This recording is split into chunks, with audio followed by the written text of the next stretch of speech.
أعوذ بالله من الشيطان الرجيم بسم الله الرحمن الرحيم. Today, inshallah, we'll begin our session with the first chapter. The second session with the first chapter, which is Nizham, which is the way to believe, طريق الإيمان. The Sheikh said, man revives yanhadu according to what he carries out, fikr, about man life and the universe, with what preceded this life, about man life and the universe, and about their relationship as. Before we go into the issue of what revives man, as the statement clearly states here, I would like us to ask ourselves something. Why does man need revival in the first place? Why is it that man cannot just live his life without all this talk about progress, development, and essentially revival? The man needs revival, as they say, revival is every man's quest. This is because man has something called the vital energy, and the vital energy consists of our instincts and organic needs. And our instincts are the reproductive instinct, the survival instinct, and the sanctification instinct. And our organic needs, are the needs we have, like eating, sleeping, things that are internally triggered, as opposed to the instincts that are externally triggered. And inshallah, we'll go into what that actually means later on in the course. But man has these vital energies, and they are needs, they are urges he needs to satisfy. And he needs to regulate them. That's man's nature, that he needs to organize and regulate how he does things. But another thing is, why would man need to organize the way he satisfies his instincts and organic needs? It's because this is what differentiates man from the animal. Because just like man, animals have instincts, they have organic needs, and they also need to satisfy them. Just like man, the animal has the sanctification, reproductive, and survival instinct. And just like man, the animal has the organic instinct. So if we say what makes man a man is his nature, then what differentiates man from the animal? Because from what I'm saying right now is that there is no difference between man and an animal, meaning what makes the human being superior? What makes man superior is his mind, the mind that enables him to discern, to differentiate between the good and bad, the right and wrong, and the ability to choose, the ability to do things in an organized way. It's the mind that gives man this ability, as opposed to the animal that only does whatever it takes to satisfy its instincts and organic needs. And that's why man needs revival, because essentially that's what differentiates him between that's what differentiates him from an animal, meaning being able to organize his affairs is the reason man is different from an animal. And that's why man needs revival. Okay, there's someone that's called MB. Can you please mute yourself? Thank you. So what makes man different? It's because despite sharing the same types of vital energy with the animal, he has the ability to organize his satisfaction, the way he satisfies them, and that's what makes him different. And that's why, and that's the reason he needs revival, essentially. But if that is the case, then why, if we are saying that man's need for revival is the reason he is actually better than the animal, and we say that man needs revival because he is able to think, he has the mind, then does it mean that the human being that is declined, does it make the declined animals? Meaning, because we know that there are revived human beings and there are declined human beings. And we just explained that actually man, in order to achieve his potential, he needs to be revived. Okay, if he is not revived, if man is not revived, meaning he is not at that top level, high level of thinking, does it make him the like an animal? Does it make him the same as an animal? Well, the lack of revival essentially makes man disorganized in his affairs. This is because what is meant by the mind distinguishing the human being from the animal is the issue of having our affairs in order. It doesn't mean that just because the man is declined, he'll be working without clothes or not living in a house and so on. There are many things that could factor into this, but the most important thing is that man's need for revival, it's in order for him to achieve his own potential, and this potential is his ability to organize his affairs so as to achieve a certain objective.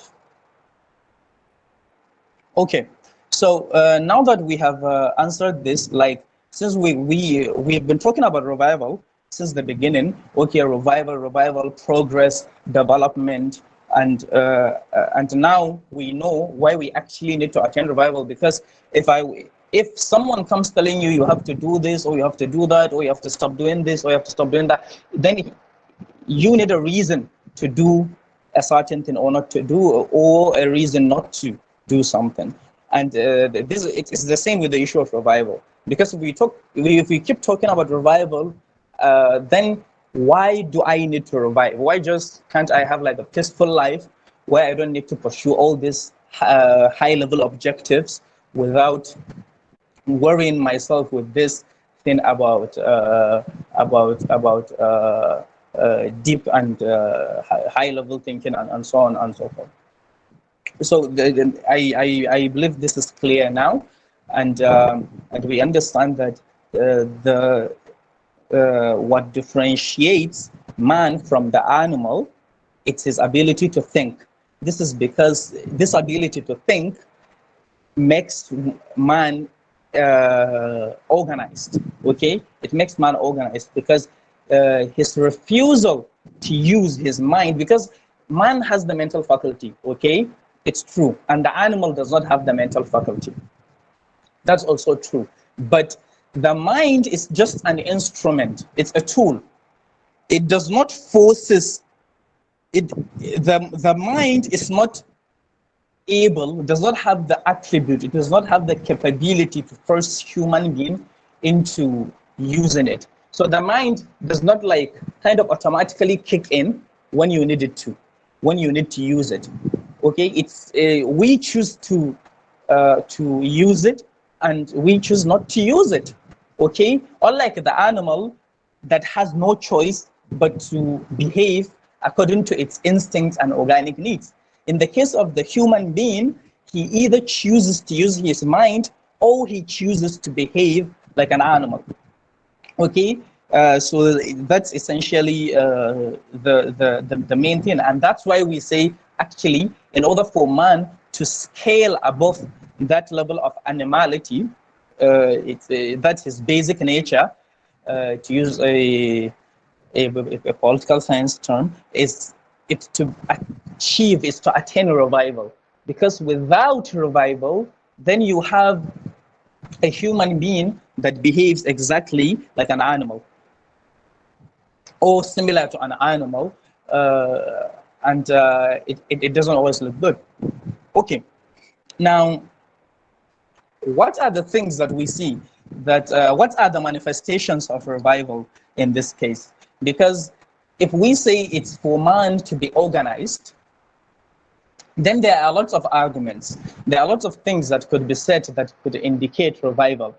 Some people say, like the Muslims would say, if someone has a high level of religiosity, then he is revived. Some would say that it's the high level of scientific progress. Some would say it's the socio-economic progress that indicates revival. Okay, so the manifestation, and when I say the manifestation, I'm not saying that these are essentially the things that lead to revival, but rather when a revival is achieved, these are the manifestations of it. For instance, when the Muslims, when the Prophet ﷺ came to give an example from the aspect of the Muslims, the Sahaba, the Sahaba, rather the Arabs, were living in a barbaric way. They were burying their daughters alive and committing so many things that today we will consider to be crime and completely ignorant, which is why it's called the days of Jahiliyyah. Now, when Islam came, it gave them a totally new perspective, a different perspective. It raised their level of thinking from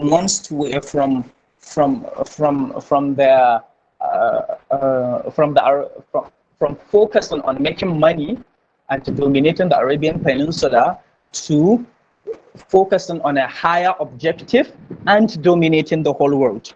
That's how Islam changed their level of thinking. That's how it elevated. Literally, it took them. It literally plucked their minds away from the traditional thinking of the Arabs of dominating your tribe, your family, and your local people, to dominating not just the whole of the Arabian Peninsula, but the whole world. That's what Islam did. So nobody in history, even if a non-Muslim, would deny that that Islam achieved this feat, and which is elevating the intellectual level of the Arabs from a barbaric local thinking, and some of them were merchants, some of them were farmers, but the point is they were local in their thinking. They were too traditional. They were not forward thinking and definitely not dynamic. But Islam lifted them from that level. It made them progress. It made them see things in a completely different way. And they became the awe of the world. Everyone in later on all over the world wanted to be like the Arabs. So the Muslims would argue that religion, the manifestation of religiosity in a society at a high level, it's what indicates that you have achieved revival. Okay, this would be the argument of the Muslims. And remember, we are not saying that achieving this religiosity is the reason that you are revived. No, they are saying that achieving this means you have attained revival. And then, as time goes on, by the 18th century, that's 1700s, mid 18th century to the 19th century, this was the age of European. The rise of the Europeans, when the European countries like Britain, France, and Germany were rising, when they were trying to become something on their own, they achieved lots of scientific progress. They achieved, the so-called Industrial Revolution was happening. So as Europe was rising, the Muslims were declining, and you have people like Ernest Renan explaining how Europe developed by asserting that it was because the Europeans have rejected religion. That's why they actually developed. So he kept on arguing and establishing to himself and others that the only way to progress and develop and by all implications revive in the modern age It's by attaining scientific progress. When you have scientific, the modern world, what shows revival, what shows progress in the modern world is having scientific success. It's succeeding scientifically, meaning you have the best military jets, for instance, you have the best industries in the world. That means you have progress. That's the manifestation, that's the effect of revival, of progress. But then, all over the world, the capitalist ideology wasn't really working for them. And there came the communists, who then asserted that it's the socio-economic progress that indicates revival. Meaning, when man, when the society accepts equality, that everything and any other objects are equal, that's when people revive, because then they will progress on the same footing, at the same level, and nobody will be left behind. So even if it's the scientific progress that you need, you'll be achieving it at the same level as a single community, as a single society, without anyone being left behind. As for religion, then religion is problematic. It gives the status, leaving others behind, so it creates inequality as well, and so on. So these are the three levels of, these are the three types of manifestations according to different thinkers and intellectuals from different ideologies. So these are the things that indicate revival to each of them. Okay. So these are the things. But if you look at it closely, what you will see is that all these things are not the ultimate. They are rather manifestations, as I keep calling them. They are not things that lead to revival. They are manifestations. Now, the question we need to ask ourselves is it possible to achieve a high level of religiosity in a revived society? Is it possible to achieve religiosity, scientific progress, and socio-economic progress? Is it possible for a single human society to achieve this? Because if it's not possible, then there is a problem. Or rather, it poses if it's not possible for a single entity to achieve all these three, it means that whichever solution we provide has advantages and disadvantages. And what I mean by that is, if we were to say, to follow the solution of the Muslims, that it's attaining a high level of religiosity, then it means you would attain a high level of religiosity, okay, but you won't attain scientific progress. Or if we were to follow the capitalist, you will attain a high level of scientific progress, but you will never attain a high level of religiosity and likely socio-economic progress as well. Or if we were to follow the path of the communist socialist, we would attain, for the sake of argument, we would attain socio-economic progress, but we wouldn't be able to attain scientific progress and religious progress. Now, I know some would argue, but Islam has recorded lots of scientific developments and scientific progress, okay? And the capitalists might even argue that, but capitalism allows freedom of religion, okay? We even have presidents and prime ministers on the capitalism that are funding building masajids and sponsoring churches and religious events. So what are you saying here? Now, a counter argument would be against what the Muslims would say is that, for instance, someone might argue that one of the reasons that the Muslim Ummah, that the Islamic State, the Uthmani Khilafah failed, was its refusal to accept scientific progress coming from the West. And this clearly, and I'm saying this as an argument coming from someone opposing the idea that religiosity, Islam, allows progress, because you can see that the scholars at the time, the scholars of Islam at the time, were basing their rejection of technology based on the fact that it's not coming from Muslims, it means it's not coming from Islam. it means it's coming from kuffar, it means it's coming from kufr. So you cannot accept anything from them. Because the Rasul sallallahu alayhi wasallam said, man amala amalan هذا من حدث في أمرنا هذا ما ليس منه فهو رد. Whoever does something that is not from this amr, this matter of ours, of the deen, of the religion of Islam, then it's rejected. Does this not indicate that the religious manifestation of revival will clearly always lead to decline in science? As we have seen with the Uthmanis, they were declined in science and they were categorically outmatched by the Europeans by the beginning of the 20th century, which is the 1900s. And we can see the effect in World War I.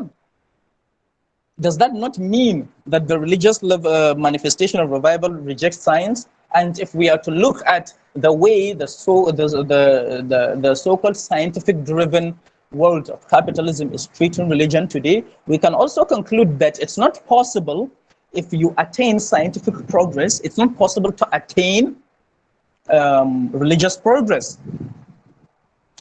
And if you attain socioeconomic progress, as we saw, as witnessed during the stint of communist Russia, of the Soviet Union, that, okay, you might attain socioeconomic progress, equality and whatnot, but definitely religiosity is not there. You rejected it from the outset, and scientific progress is not possible. So the question we are trying to answer here is, so are we saying that it's not possible to achieve all these three within the same community, within the same society, or is it possible?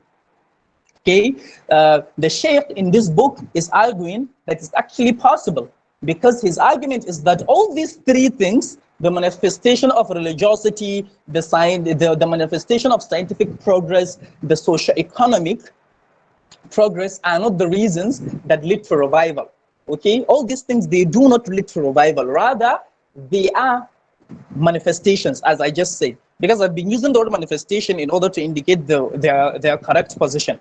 But to the people promoting them, they are not really manifestations. They are actually the things that lead to revival. Religiosity to some leads to revival. Scientific progress to some leads to revival. Socio-economic progress to some leads to revival.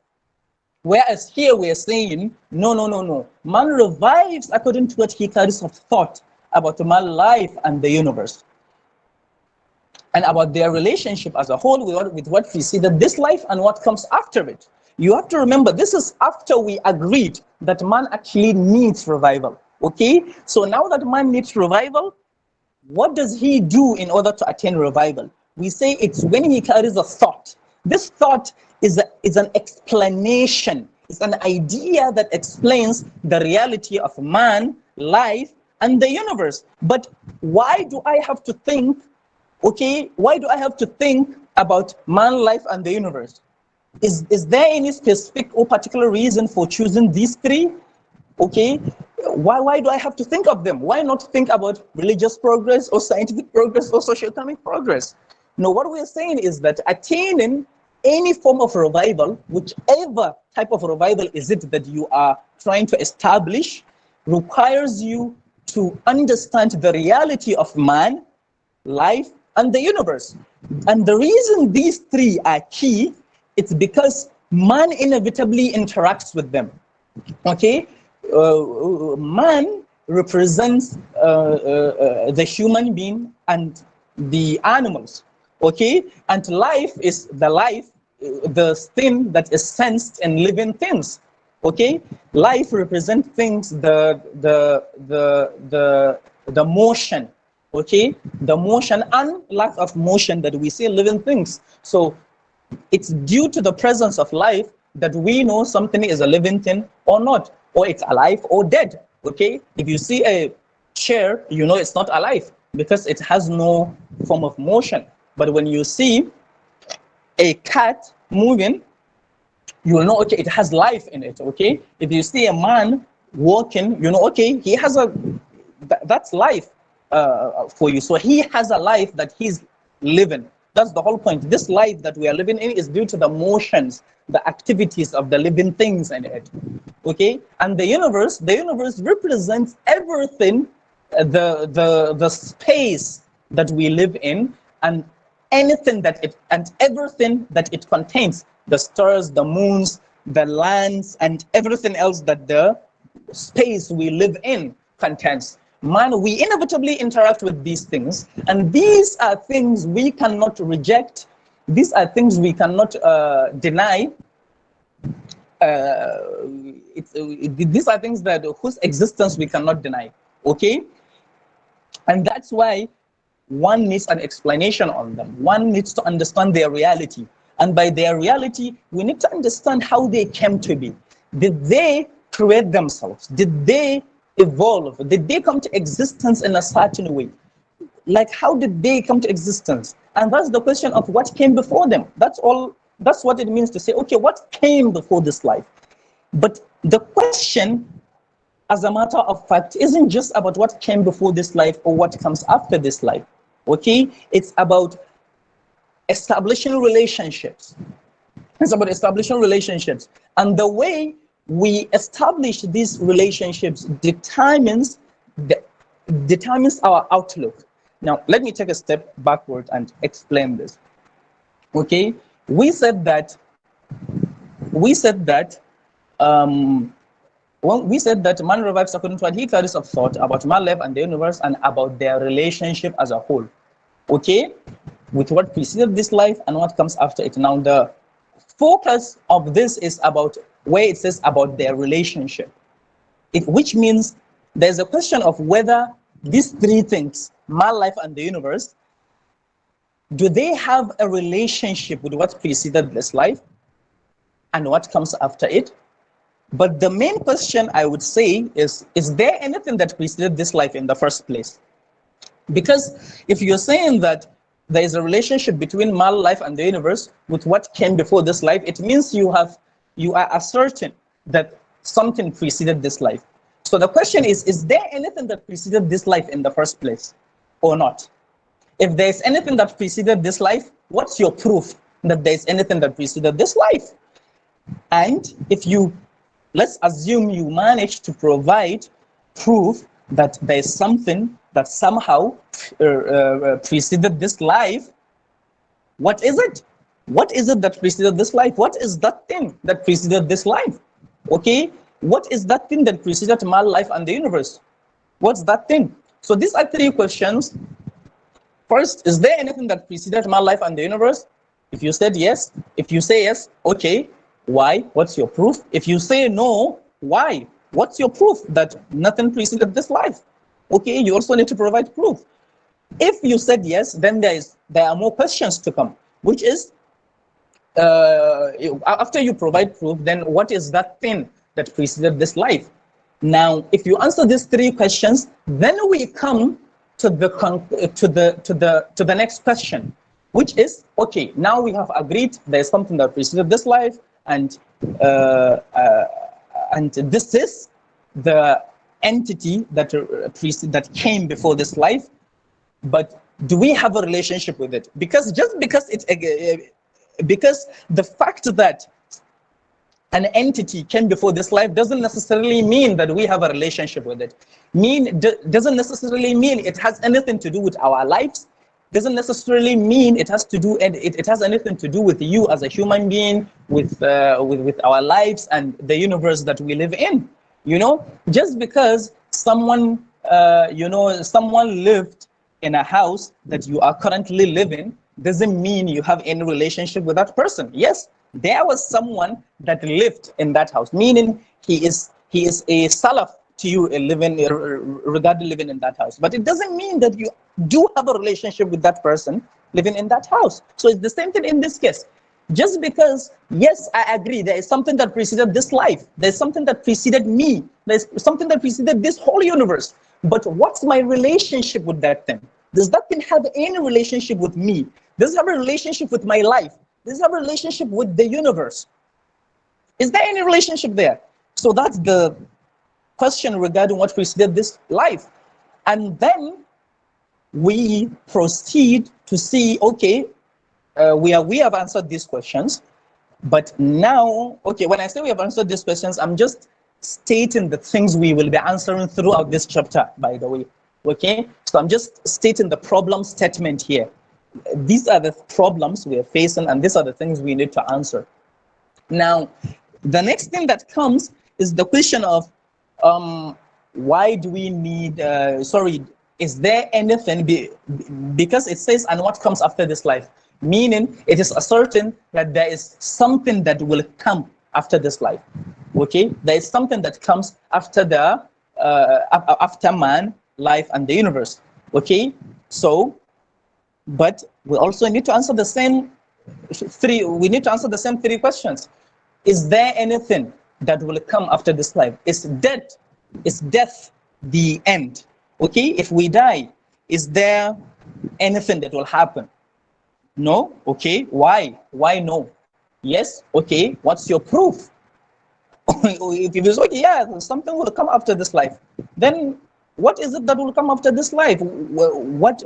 Not even before we go to what is it that comes after this life, we need to answer the question where we explain what is our proof that there will be something, there will be anything after this life.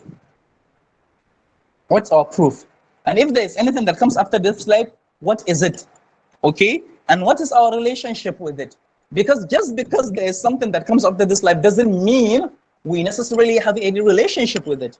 This is the thing we need to keep at the back of our minds, that there are people that accept something came before this life, okay? But they do not accept it has any relationship with them, their lives, or the universe they live in. And there are people that completely reject the existence of anything before this life.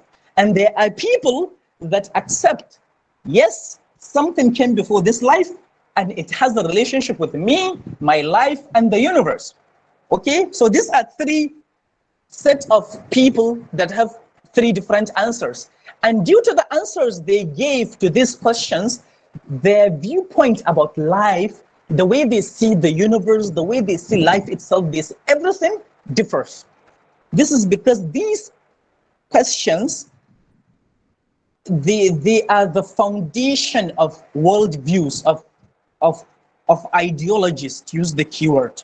Okay, they're the foundations. They are what form worldviews. They are what form Weltanschauungs. They are what form global perspectives, and not just global perspective, even local perspectives. Because someone might accept that, okay, yes, something came before this life, and it has a relationship with me as a human being, but it does not have a relationship with my life. Okay, so all these kind of things, depending on how you answer them, that's how you will end up viewing life.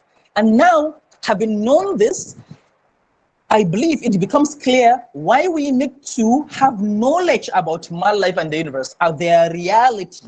Okay, now we know why we need to understand their reality. Did they come from some place, or did they just find themselves here? Like, we just know there must be something, or there is nothing. It depends on the way you answer it. That's why it's important, because the answers to these questions give you a perspective, okay?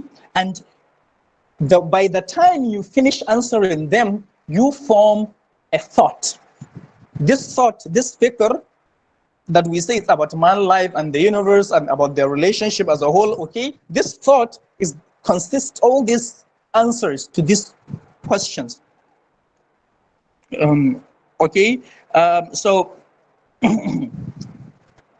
okay, so I think we can stop here, inshallah, and the room for questions and answers are open, and we will continue from where we stopped next week, inshallah.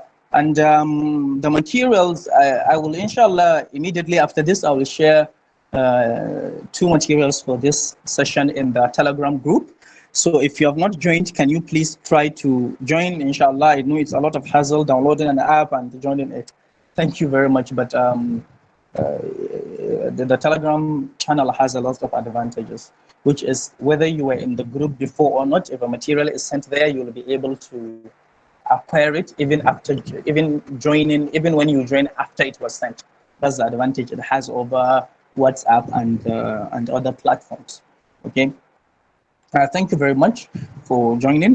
Please, the room for questions and comments is open. Assalamu alaikum. Assalamu alaikum. Wa alaikum assalam wa rahmatullahi wa barakatuh. Jazakallah khair for so my question is, if based on the background you provided on the reasons for or the manifestation of revival, so between amongst the various ideologies, would you say that this statement, the man revives according to what he carries of thought about man, life, and the universe, and about their relationship, is it a fair statement that all the ideologies subscribe to? Meaning that if they do not believe that there exists anything before this life, man and the universe, would it then be fair to use it as an argument to say whether that is the basis of revival or not? Okay. So the question is, just to make it clear to fellow brothers, is that, is it fair to say that because the statement in the book says man revives according to what he carries of thought about the man life and the universe with what preceded this life, with their relationship as a whole with what preceded this life, and what comes after it. So he's saying, for instance, the question of what came before this life, is it fair to say if an ideology does not answer this question, or rather it does not accept that something came before this life, is it fair to say that it is a wrong basis for revival? So, and the answer to this is, if you noticed throughout the session, I've been mentioning factors. I've been mentioning ideas from different perspectives, literally contradictory perspectives, where some might say something came before this life, and some might say nothing came before this life, or some might say, okay, two entities might say, okay, we agree something came before this life, but one of them says it has a relationship with my life, myself, and the universe, and the other would say, no, it has no relationship with me. Okay, it probably has a relationship with me as a person, but it has no relationship with my life. Now, the reason I mentioned all this, the reason these were mentioned, it's in order for us to understand that there are different perspectives and there are different possible answers. There are various answers to these questions. There are possible. There's so many possible answers, or rather, 3 or more possible answers to these questions. Okay. Now, whether one answers it correctly or not is something else. Whether the answer is correct, which as a Muslim, for instance, you would say, yes, there is something preceded this life, and Allah subhanahu wa ta'ala is the entity that preceded this life, and He's the creator of the universe and things like that. Now, that's your correct answer. That's the correct answer. As a Muslims, we believe that firmly. But in this case, we are not looking for the correct answer. We are looking for the correct definition of revival, what leads to revival.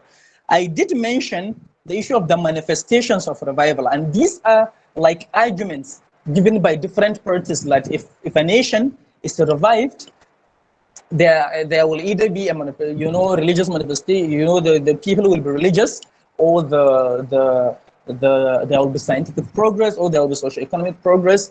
And what I'm saying is that the statement is saying that it is wrong to say that having religious or scientific or socio-economic progress is the factor that leads to revival. Rather, the most we can say is that they are manifestation of revival, and it depends on the way you answer the questions that we have been posing to ourselves. It depends on the way you answer them, but ultimately what we are saying is that what leads to revival, it's understanding, it's having the explanation, the thought, understanding the reality of my life and the universe, whether something came before it or after it. Now, the way you answer these questions, does not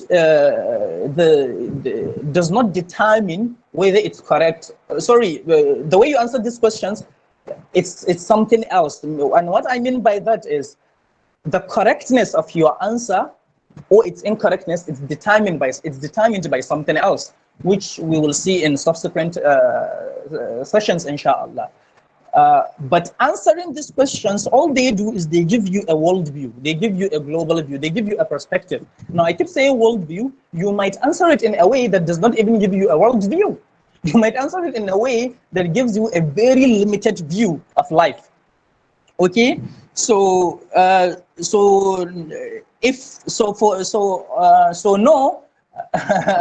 it cannot be used as an argument to determine whether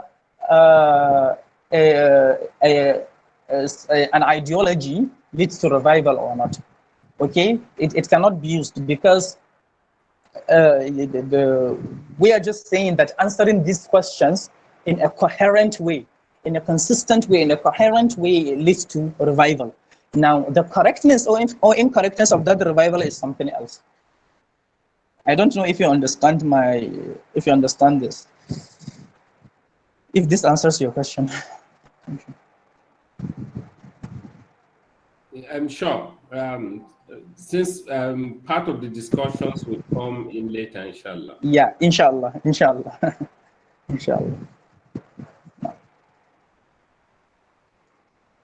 Okay. Does anyone have any question, please? Because we actually have only 3 minutes to go. Okay. So as I said, inshallah, I'll be sharing materials related to this session in the group right away after this. So, if you've noticed throughout the session, I've been asking questions and answering them. Some have still been left as questions without us answering them. This is because we'll be answering them later, but these are things we need to consider. And this is we proceeded with this style because it's always about the questions. And so literally what we need to do when studying this book is extracting the questions. The questions, the questions the paragraphs are answering. It might seem like a simple statement, but if you actually think about it and look at it deeply, you will see that there are lots of things it's answering. There are lots of things it's saying related to just one issue. And you can go on and on and on about it, inshallah. So I think if there is no question or comment by any brother, inshallah, we will close here and until we meet next week, inshallah.